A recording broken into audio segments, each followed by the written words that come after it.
Due to the changing of the world, animals evolve some trait which might be an impediment for them to live in the nature. Those evolution we can call features. When we talk about features, it is related to the phenotype, which is a trait passed on by the genetic material in order to survive and reproduce. To have those features, sometimes maybe we're thinking, what are they doing about that features and why are they doing that? The features of reproduction is called as a sexual selection. There are two types of sexual selections. The first one is intersexual selection. Intersexual selection is about the competition. For example, two male red deer use the antlers to fight each other in order to access to a female.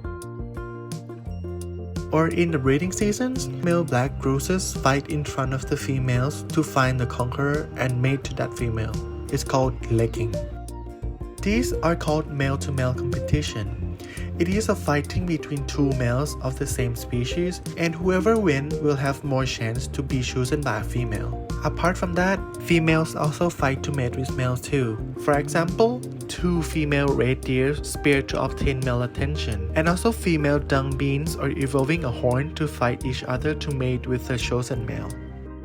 The second type of the sexual selection is intersexual selection.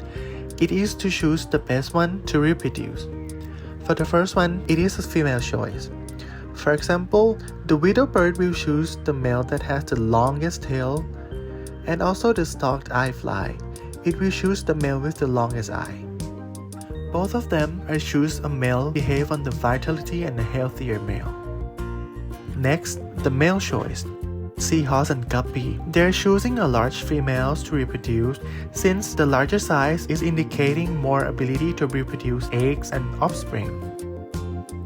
Due to the differences features between males and females in each species to choose each other to mate, it can lead to the secondary sex characteristic, the phenotypic traits that represent the difference of sexes in each species are part of the sex organs. It's driven by runaway selection. It is a mechanism when the secondary sexual trait expressed in one sex becomes genetically correlated with a preference for the specific trait in the other sex.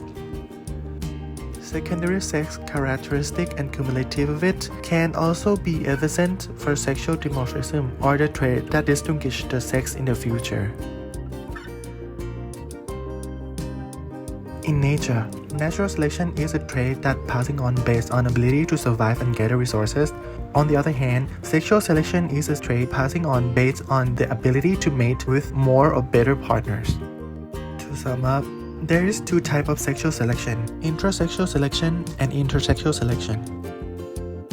The purpose of both sexual selection is to make their offspring be strong enough to live and survive and not to be extinct.